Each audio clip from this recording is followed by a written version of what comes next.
Hello everyone. आज की video में हम मैनेजर और लीडर के डिफरेंस पे बात करेंगे और ये देखेंगे कि मैनेजर क्या फंक्शनैलिटी परफॉर्म कर रहा होता है और लीडर क्या फंक्शनैलिटी परफॉर्म कर रहा होता है और दोनों के दरमियान फंडामेंटल डिफरेंसेस क्या हैं।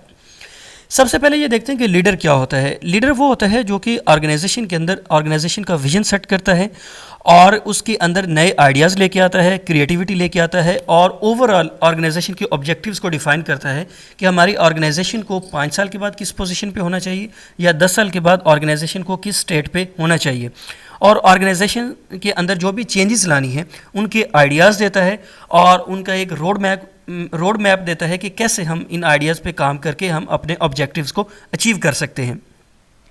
जबकि जो मैनेजर होता है चूँकि वो किसी एक मैनेजमेंट पोजीशन पे होता है तो वो बेसिकली वर्क मैनेजमेंट को देखता है, उसको जो काम असाइन किया जाता है, जो उसकी ऑर्गेनाइजेशन के अंदर रिस्पॉन्सिबिलिटी होती है वो उसकी एग्जीक्यूशन कराता है अपने टीम मेंबर से। अब इनके जो डिफरेंसेस हैं उन पे बात करते हैं। जो सबसे पहला डिफरेंस है कि जो लीडर होता है वो लॉन्गर टर्म ऑब्जेक्टिव्स पे बात करता है, लॉन्ग टर्म ऑब्जेक्टिव्स पे बात करता है। वो कैसे है? बिकॉज वो अपना एक विजन सेट करता है, उस विजन के तहत वो ये डिफाइन करता है कि ऑर्गेनाइजेशन को 5 साल के बाद किस पोजीशन पे होना चाहिए, इस ऑर्गेनाइजेशन को 10 साल के बाद हमने किस पोजीशन पे लेके जाना है, कौन कौन सी नई प्रोडक्ट्स को लॉन्च करना है और कस्टमर्स के शेयर को कैसे बढ़ाना है, मार्केट के अंदर कैसे पेनिट्रेट करना है। तो बेसिकली वो ऑर्गेनाइजेशन के ओवरऑल जो ऑब्जेक्टिव्स हैं और लॉन्गर टर्म ऑब्जेक्टिव्स हैं उनको सेट करता है, उनको डिफाइन करता है, क्योंकि उसकी विजनरी पावर इतनी ज़्यादा होती है कि वो आने वाले हालात को एंटीसिपेट करके आने वाले जो भी सर्कमस्टांसेस हैं उनको देख के ऑर्गेनाइजेशन की डायरेक्शन सेट करता है। जबकि जो मैनेजर होता है वो शॉर्ट टर्म ऑब्जेक्टिव्स पे बात करता है। शॉर्ट टर्म ऑब्जेक्टिव्स कैसे होते हैं कि वो मैनेजमेंट में जिस पोजीशन पे होता है, जो उसको फंक्शनैलिटी दी जाती है, फॉर एग्जांपल प्रोडक्शन मैनेजर है या ऑपरेशंस मैनेजर हैं, तो वो ऑर्गेनाइजेशन की जो भी प्रोडक्ट्स बनाती है, जो भी उनकी सर्विसेज है, उसके मैटर्स को देखता है और उसके अंदर वो बेहतरी लेके आने की कोशिश करता है। उसको शॉर्ट टाइम में जो भी रिस्पॉन्सिबिलिटी असाइन की जाती है वो उसको एग्जीक्यूट करने की कोशिश करता है। जो लीडर होता है वो ओवरऑल ऑर्गेनाइजेशन के गोल्स को सेट करता है, डिफाइन करता है और उनकी जो एग्जीक्यूशन है या उनकी जो अचीवमेंट का काम है वो मैनेजर का होता है। जो लीडर होता है वो इंस्पायरिंग होता है। इंस्पायरिंग का मतलब ये है कि उसकी शख्सियत, उसकी पर्सनैलिटी ऐसी होती है कि लोग उसको देख के इंस्पायर होते हैं। इंस्पायर का मतलब ये है कि लीडर खुद कमिटेड होता है, वो मोटिवेटेड होता है, वो इनकरेज्ड होता है और वो इसी तरह वो अपने साथ जो उसके लोग होते हैं उनको भी वो जो है वो मोटिवेट करता है, इनकरेज करता है, इंस्पायर करता है। और जो टीम मेंबर्स होते हैं वो जो लीडर होता है उससे इंस्पायरिंग होते हैं। इंस्पायरिंग कैसे होते हैं? वो ये देखते हैं कि जो लीडर है वो बहुत मेहनत से काम कर रहा है, वो बहुत दिल लगी के साथ काम कर रहा है, बहुत अच्छा काम कर रहा है और लीडर्स जो हैं वो लेड बाय एग्जांपल होते हैं। अगर लीडर बहुत अच्छा काम कर रहा है और बहुत मेहनत से काम कर रहा है और जो है वो नई चीज़ों को ट्राई करता है, उन पे बात करता है, क्रिएटिविटी पे बात करता है, नई आइडियाज़ पे बात करता है, तो जो उसके साथ टीम होती है अल्टीमेटली उनके अंदर भी वही हैबिट्स जो हैं वो डेवलप हो जाती हैं। और वो कैसे डेवलप होती हैं? क्योंकि वो लीडर से इंस्पायर होते हैं। जबकि जो मैनेजर होता है उसका कंट्रोलिंग फंक्शन होता है। वो जो टीम उसको असाइन की जाती है उसके जो मैटर्स होते हैं, उनकी जो परफॉर्मेंस होती है उसको मॉनिटर कर एंड कंट्रोल करता है। वो ये देखता है कि अगर जो टीम है वो प्रॉपर काम नहीं कर रही, वो उनकी फंक्शनैलिटी जो है वो प्रॉपर नहीं है, तो उसके अगेंस्ट वो करेक्टिव और प्रिवेंटिव एक्शंस लेके टीम की परफॉर्मेंस की एवेलुएशन करता है और उनको जो है इस चीज़ पे मोटिवेट करता है कि जो उनको टारगेट्स दिए गए हैं, जो उनको टास्क असाइन किया गया है, वो उनको अचीव कर सकें। जो लीडर्स होते हैं वो टीम्स को लीड करते हैं। टीम्स को लीड कैसे करते हैं कि उनके अंडर जो लोग काम कर रहे होते हैं वो उनको लीड करते हैं, क्योंकि लीडर जो है वो क्रिएटिविटी और इनोवेशन और नए आइडियाज़ पे बात करता है। और जब आप नई चीज़ों को ट्राई करते हैं, उनको इम्प्लीमेंट करते हैं, तो डेफिनेटली आपको बैरियर्स का सामना करना पड़ता है, ऑब्स्टेकल्स आ जाती हैं या आपका काम जो है वो सक्सेसफुल नहीं होता है। तो ऐसी सूरत में जो है वो टीम डीमोटिवेट हो सकती है। लेकिन जो लीडर होते हैं वो लीडिंग फ्रॉम द फ्रंट होते हैं, वो हमेशा टीम को मोटिवेट करके रखते हैं, उनको इनकरेज करके रखते हैं और उनके अंदर जो नाकामी का ख्याल है वो बिल्कुल नहीं आने देते। वो हमेशा उनको इस चीज़ पे जो है वो डिस्कस करते हैं कि हम हमेशा कामयाब होंगे, क्योंकि हम हार्ड वर्क कर रहे हैं, हम बहुत अच्छे तरीके से काम कर रहे हैं, तो हमारे जो रिजल्ट्स हैं वो हमें यकीनन मिलेंगे। तो इसलिए वो टीम्स को लीड करता है। वो किसी भी स्टेज पे जो है वो टीम को डीमोटिवेट नहीं होने देता, बल्कि वो हमेशा उनको मोटिवेट करता है और जो मुश्किल हालात में, डिफ़िकल्ट सिचुएशंस में हमेशा वो आगे होता है। लीडर डिफ़िकल्ट सिचुएशंस को खुद जो है वो फेस करता है और फिर उसके बाद वो टीम मेंबर्स की बारी आने देता है। इसी तरह जो मैनेजर होता है वो टीम्स को मैनेज करता है, उसको जो भी टीम दी गई होती है मैनेजर को, वो उसको मैनेज करता है, उनके लिए रिसोर्सेज एलोकेशन करता है, उनको टास्क असाइन करता है और फिर ये देखता है कि टीम जो है वो प्रॉपर काम कर रही हैं या नहीं कर रही। अगर तो वो काम नहीं कर रहे तो उसके अगेंस्ट जो है वो कोई भी करेक्टिव और प्रिवेंटिव एक्शन लेता है। जो लीडर है वो क्रिएटिव आइडियाज़ पे बात करता है, वो उसके अंदर क्रिएटिविटी होती है, इनोवेशन होती है। इनोवेशन और क्रिएटिविटी कैसे होती है? बिकॉज वो उसने एक लॉन्गर टर्म ऑब्जेक्टिव्स ऑर्गेनाइजेशन का सेट किया हुआ है।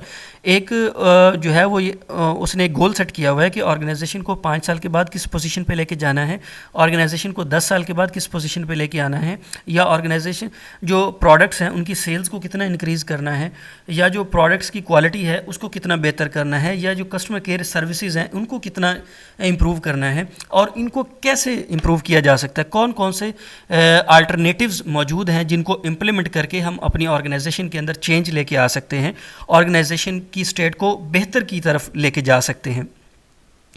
जबकि जो मैनेजर होता है वो टास्क असाइन करता है टीम मेंबर्स को और उसके अगेंस्ट जो है उनकी परफॉर्मेंस को देखता है कि आया जो टीम मेंबर्स हैं उनको जो टास्क दिए गए हैं वो उन फंक्शनैलिटी को परफॉर्म कर रहे हैं या नहीं कर रहे, और जो टीम मेंबर्स होते हैं उनकी रोल्स एंड रिस्पॉन्सिबिलिटीज़ एलोकेट करता है, उनको टास्क देता है। ये काम होता है मैनेजर का। जो लीडर होता है वो रिस्क लेता है। रिस्क कैसे लेता है? रिस्क का मतलब ये होता है कि जब आप नई चीज़ों को ट्राई करते हैं, नए आइडियाज़ को इम्प्लीमेंट करते हैं, तो उसके अंदर हमेशा से एक रिस्क होता है। बिकॉज जब आप नई चीज़ों को लेके आते हैं तो आपको अंदाज़ा नहीं होता कि ये जो नया आइडिया है ये काम करेगा या नहीं करेगा। कहीं ऐसा तो नहीं है कि आप नए किसी आइडिया पे इन्वेस्टमेंट करें और वो सारी की सारी इन्वेस्टमेंट डूब जाए, ठीक है। तो लेकिन इसके बावजूद जो लीडर्स होते हैं वो रिस्क लेते हैं, बिकॉज उन्होंने ऑर्गेनाइजेशन को आगे लेके जाना होता है, उनका ज़हन क्रिएटिव होता है, इनोवेटिव होता है, इसीलिए वो रिस्क लेने से बिल्कुल नहीं डरते, बल्कि वो हमेशा नई चीज़ों को ट्राई करते हैं, उनको इम्प्लीमेंट करने की कोशिश करते हैं। बिकॉज उनका नज़रिया ये होता है कि अगर हम चेंज लेके आए और कोई ऐसी ड्रास्टिक चेंज लेके आए जिससे जो है वो हमारी ऑर्गेनाइजेशन की स्टेट चेंज होगी, जो प्रोडक्ट्स हैं उनकी क्वालिटी बेहतर हो सकती है, कॉस्ट कम हो सकती है, आपका ड्यूरेशन कम हो सकता है, तो इससे अल्टीमेटली क्या होगा कि आपका मार्केट शेयर बढ़ेगा, आप सस्टेनेबल कंपेटिटिव एडवांटेज गेन कर सकते हैं, आप अपने कंपेटिटर्स के ऊपर एडवांटेज ले सकते हैं। बिकॉज अगर आप क्वालिटी ओरिएंटेड प्रोडक्ट्स बना रहे हैं with in less time, less budget, less cost, less effort, तो इससे क्या होगा कि आपको एक एज हासिल होगा अपने कंपेटिटर्स के ऊपर। इसलिए जो लीडर्स होते हैं वो रिस्क लेते हैं। जबकि जो मैनेजर होते हैं उनको जो टास्क असाइन होता है, जो उनकी मैनेजमेंट की रिस्पॉन्सिबिलिटी होती है, वो उसको एग्जीक्यूशन के दौरान उनको जो भी प्रॉब्लम अराइज होते हैं, जो भी रिस्क अराइज होते हैं, वो उनको मिनिमम लेवल पे रखने की कोशिश करते हैं। उनको मिनिमाइज़ क्यों करते हैं? बिकॉज अगर रिस्क ज़्यादा होगा तो डेफिनेटली आप अपनी एक्टिविटीज़ को कंटिन्यू नहीं रख सकते, आपको एक्टिविटीज़ को स्टॉप करना पड़ता है। तो इसीलिए जो मैनेजर होता है उसकी हर स्टेज पे ये कोशिश होती है कि जो रिस्क है उसको मिनिमम लेवल पे रखा जाए। जो लीडर्स हैं वो प्रोएक्टिव होते हैं। प्रोएक्टिव का मतलब क्या होता है कि उनकी विजनरी पावर इतनी होती है कि वो चीज़ों को पहले से एंटिसिपेट करते हैं, फोर्सी करते हैं, वो पहले से देख लेते हैं कि जो हमें चैलेंजेस सामने करना पड़ सकते हैं फ्यूचर के अंदर, जो ऑर्गेनाइजेशन को जिस तरह के हालात का सामना करना पड़ सकता है, वो उनको पहले से देख लेते हैं। पहले से कैसे देख लेते हैं कि उनको मार्केट के ट्रेंड्स को, मार्केट का जो ट्रेंड होता है उसको वो ऑब्ज़र्व करते हैं। उसको ऑब्ज़र्व करने के बाद जो है वो आइडिया लगाते हैं, वो अंदाज़ा लगाते हैं कि कौन कौन से ऐसे चैलेंजेस हैं जिनका हमें फ्यूचर में सामना करना पड़ सकता है। तो उसी के अगेंस्ट वो प्रोएक्टिव अप्रोच लेते हुए स्ट्रैटेजीज़ बनाते हैं, पॉलिसीज़ बनाते हैं, ताकि अगर हमें वैसे हालात का सामना करना पड़े तो हम उस सिचुएशन से ईज़िली निकल जाएँ। जो मैनेजर होता है उसकी रिएक्टिव अप्रोच होती है। रिएक्टिव कैसे होती है? जो प्रॉब्लम अराइज हो जाता है, प्रॉब्लम के अराइज होने के बाद वो उसको रिजॉल्व करता है।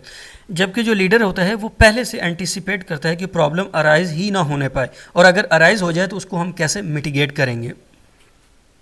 जो लीडर होता है वो क्रिस्मेटिक होता है। क्रिस्मेटिक का मतलब ये है कि उसकी जो शख्सियत या उसकी जो पर्सनैलिटी होती है वो क्रिश्माती होती है, वो ऐसी होती है कि लोग उससे इंस्पायर होते हैं, उसको देख के मोटिवेट होते हैं और उसकी तरफ खींचे चले आते हैं। वो जो बात करता है लोग उसको मानते हैं, जो वो जिस आइडिया पे वो बात करता है लोग उसको इम्प्लीमेंट करने की कोशिश करते हैं और उसके साथ चलते हैं।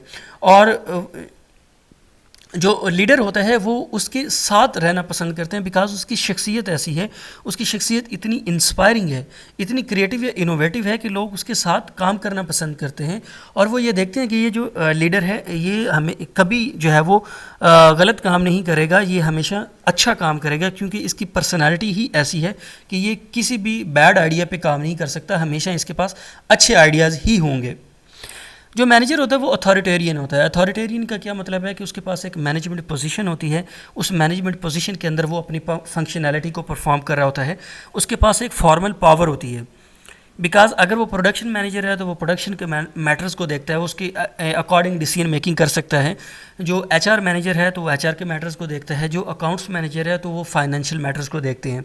तो इनकी जो अथॉरिटेरियन का मतलब ये है कि उनको के पास एक फॉर्मल पावर होती है, बिकॉज वो किसी मैनेजमेंट हायरार्की में किसी पोजीशन पे होते हैं, तो उसके अगेंस्ट उन्हें कुछ जो पावर्स हैं वो मिली होती हैं, वो फॉर्मल पावर्स होती हैं। जबकि जो लीडर होता है उसके पास इनफॉर्मल पावर्स होती हैं, वो डायरेक्ट कोई एक्शन जो है वो नहीं ले सकता। जो लीडर है वो लेसन्स लर्न पे काम करता है। लेसन्स लर्न कैसे होते हैं कि अगर उन्होंने रिस्क लिया, किसी नए आइडिया पे काम किया, कोई इनोवेशन लेके आए, अगर वो इनोवेशन काम नहीं करती, उन्होंने जो रिस्क लिया वो उस रिस्क के अगेंस्ट उनको कोई जो ऑब्जेक्टिव्स थे वो अचीव नहीं हो पाए, तो ऐसी सूरत में क्या होता है कि वो उसका एनालिसिस करते हैं, सिचुएशन का एनालिसिस करते हैं और ये देखते हैं कि क्या ऐसी वजह थी जिसकी वजह से हमारा आइडिया जो है उसने काम नहीं किया, जो हमारा इनिशिएटिव था उसने काम नहीं किया।